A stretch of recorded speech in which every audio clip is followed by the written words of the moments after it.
يا زول يا زول يا زول. ايش المعالم السياحية اللي في السودان؟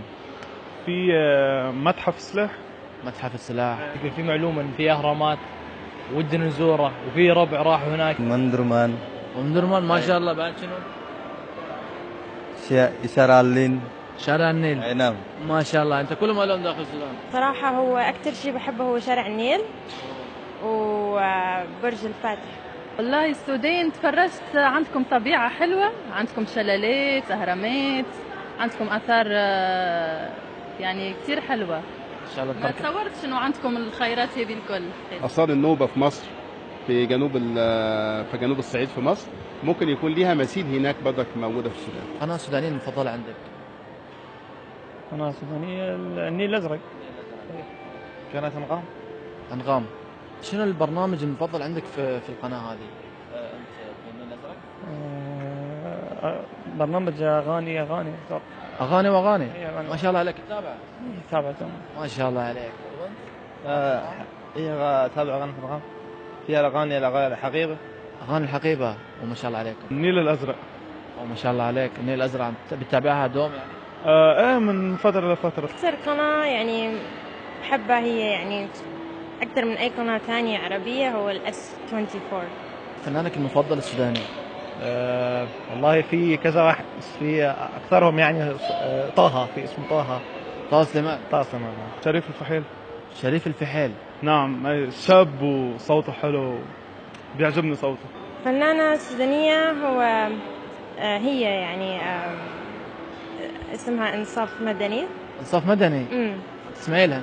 يا أحسن وحدة يعني. من السودان؟ أي. إيه نعرف نادي القلعة، القلعة.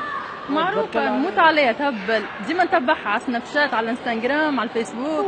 طيب ليش انت يعني ليش عم تحبي انصاف مدني؟ من نجوم الفنانات. عشان أنا بحب أغاني الدلوكة. اغاني الدلوكة. او ماي جاد، او ماي جاد، او ماي جاد. مرحبا بكم في الحلقه الاولى من برنامج زول كافيه.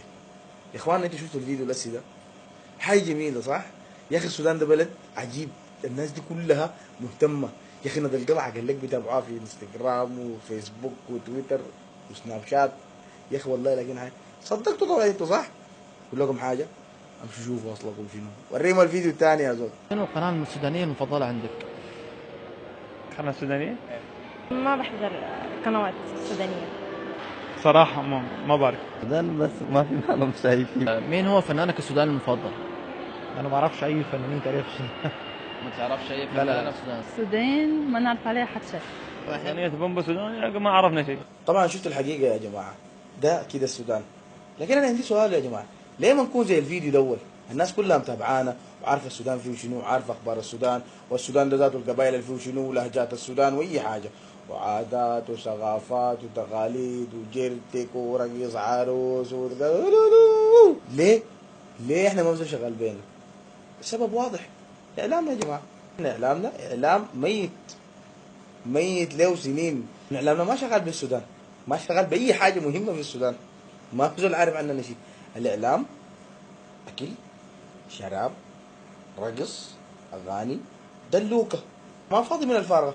قنوات، عندنا قنوات بالهبل، مذيعين راكدين واعلاميين، لكن هم شنو؟ ما عندهم اي دخل بالاعلام ولا بالاذاعه ولا باي شيء. كل من هب ودب بقى اعلامي. يقول لك الاعلامي الكبير، الاعلاميه الكبيره، عندك بدله بقيت مذيع، نزلت الفستان شويه انت يا اختي بقيتي مذيعه. قنوات بالهبل كلها شغاله، عصيده، كراسه، ويكا، ملاح، عملوا قنوات للسفه بعد ده. ناس ما عارفه شيء عن بلدك. يوم واحد يفتح قناه في السودان بطنه بالطم. برنامج زي برنامج السرقدور، قال لك اغاني واغاني. يا عليك الله، برنامج اغاني واغاني في رمضان ووقت صلاه التراويح. انت تعال انت هنا، انت زول كبرت. فرفور. نعم. نظام القراءة بتاعتي. شوف ما بتشوف زي الناس، سمع ما بتسمع زي الناس. والله بعد انت لو في شيء قلت لك والله ضحكتك دي مخفف دمه كمان. ده اخوانا اقول لكم حاجه، دخلوا راجل كبير وخرف يعني ما عليه حرج. لكن انا في الثاني ده، انت يا طه سليمان بتعمل في شنو؟ انت مغني ولا ممثل ولا مذيع برنامج ولا شنو؟ ما في شيء نافع فيه. انت برنامج اسمه شنو ذاته؟ كتبت له ورقه كده شوف البرنامج. فرفوس، نظاره القرايه بالله يا ولدي.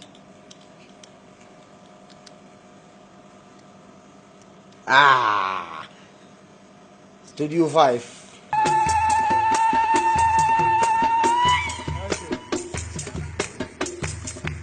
5 وخميس عليك تعمل لي 4 نسوان انت قاعد الخامسه.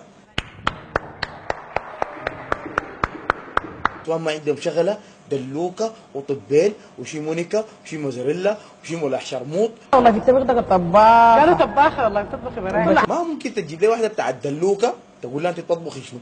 ده اللي انت بتعمل فيه ده هسي ده في حد ذاته طبيخ. ده طبيخ، دخلت الغنى والاكل والمغنيات والدلوكه في خلاط وخلطتهم كده طبخته طبيخ. بعدين شنو لابسه ده انت؟ دي كفته دي على قولة المصريين. والله السودان ما اكل، قسما بالله السودان ما اكل. ده كله الاكل اللي بيتكلموا عنه ده كله الناس برا شايفين انه السودان دي فيها مجاعه، لما تقول لهم احنا بناكل لحم في السودان بيتخلعوا. حاجات سمحه السودان يا اخوان. وين يا اخي الشلال؟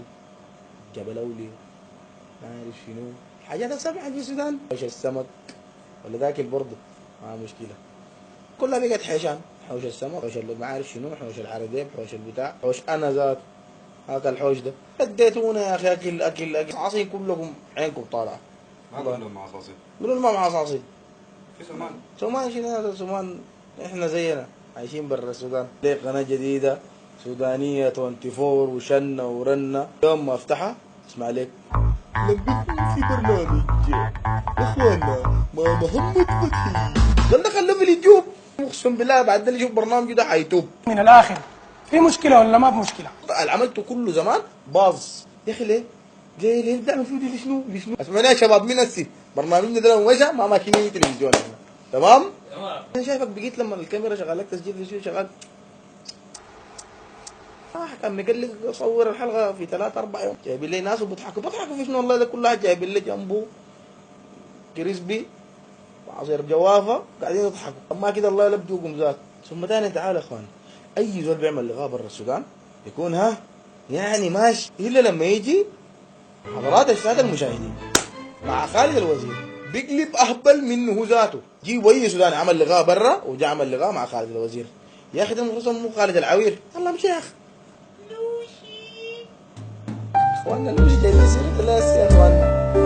ننزل الفستان ونقعد نتكلم كثير ونهري وندي في الموضوع ده. قال خدتنا ليه واجد الغنى. والله العظيم لو جبتوا مها جعفر ومنخرة احسن من لوشي. بري بري بري بري بري بري. حالك الله دقيقه. قال اعلاميه كبيره، قال انا فاشله من هسي قفلوا جيبوا لكم بسطه بتاعت تحويل رصيد ولا حاجه واقعدوا تشرعني لخير لكم.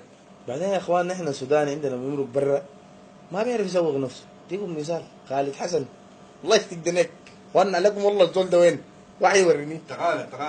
تغانا يعمل شنو التغانا؟ اسبوع المهندس. اسبوع المهندس الله يلاقي الناس التغانا. انت كنت تقدر تغني في التغانا وتحوم لي هنا في السودان. يمرقك برا شنو عليك الله؟ اوريك اثنين اوريك له. ده تعرفه؟ دي تعرفها؟ ماذا فعلت زيهم؟ انت عملت شنو؟ 1% عملته منهم ترد عشان ما طبقك. اللي بعده مستر نايل. معاوية يا حالك الله معاوية ولا نايل؟ يا حالك الله هو عمل شنو في النهاية؟ دي مسألة شخصية ترجع له. هو كان معاوية ولا كان احنا لينا بالاسم اللي دخل به. عملت شنو انت؟ يا اخوانا تخش البرامج ده عشان الجكس. بعدين الجكس شوفوا شرعا النيل قدام الرباط والبتاع كده وغيره الناس اللي خشوا ذا فويس وعملوا بتاع دعاية زي بتاعت عملتوها. اخوانا احنا فطرنا خلاص والله كفايه. الناس خلوهم على جنب. السودان قنوات السودان دي كلها ما بتتكلم عن الحاجه المفيده في السودان. ليه؟ الناس اللي بيرفعوا الراس وانت تجيبوا سيرته ليه؟ المرحوم دكتور محمد صالح زياده وقع بالطياره مات الله يرحمه. ناصر اللي هم طلعنا نحن ولا شيء جابوا سيرته وتكلموا عنه عملوا له تابين ودلعوا احلى دلع. انتوا ما تكلمتوا عنه ليه؟ طفل مخه شغال. محمد الحسن زول عمل له ساعه ظبطها بتاع العالم كله يقف على رجل واحده. يوم ما الولد ده موضوع انتشر قال لك يا اخواننا الولد ده مصري كيف؟ ما ممكن يا اخي تيجي قال عنه مننا. ما في سوداني فتح خشمه قال يا اخواننا الولد ده سوداني، مع ان ابو الوقت ذاك مرشح نفسه للرئاسه. يعني يتكلموا عن حاجه مفيده يا اخواننا. ظهر السودان ده بلد زي الناس.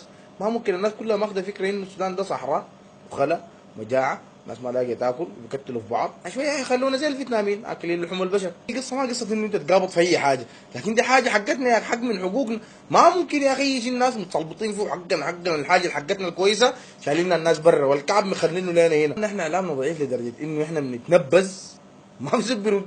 بيقول لنا احنا مرتزقه، عارفين انه ده بتاع عيالنا نطقوا طبعا لازم ينطقوا. مفجر السعيد جاي يقول لك ما في حاجه اسمها السودان، كل من هب ودب جا قال لك السودان السودان، ما الحيط الواضح هنا ليهم حق، ما في زول بيرد. في شباب في اليوتيوب ردوا مع انهم ما مطالبين اصلا يردوا على الناس ديل، لانه ده الرد لما الناس يتكلموا ده اعلام بتاع دوله، يتكلم في دوله، احنا ما عندنا شيء رسمي مش يتكلم. ويجيك اللهبل ده كمان عليه بقول لك مصر والسودان. بالمناسبه دي انا متكيف من بيشة، والله يا عمو بيشة انا مبسوط منك بسطه لاول مره في حياتي.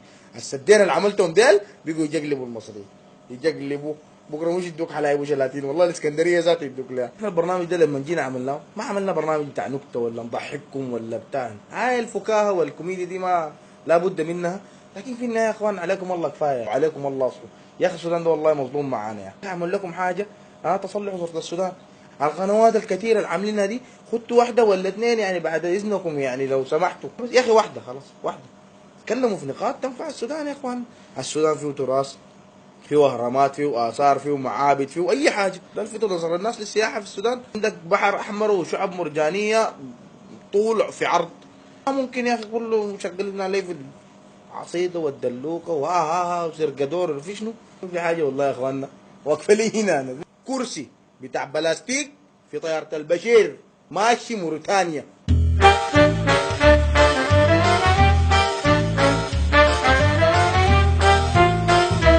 في شنو؟ ومنزليني من الطياره وكمان مكسور، موديني نتعالج في دكتور بتاع كراسي هناك ولا منزله بتصلي بيه. في الختام يا اخواننا نشكركم على متابعتكم لحلقتنا. اذا عجبتكم الحلقه ومحتوى الحلقه عملوا لنا شير سبسكرايب، ظبطونا في الحاجات دي كده يعني، تابعونا في مواقع التواصل الاجتماعيه فيسبوك وحركات وكلام زي ده وانستغرام، وظبطونا يعني عشان نظبطكم احنا في الحلقات الجايه برضه. يديكم العافيه والسلام عليكم.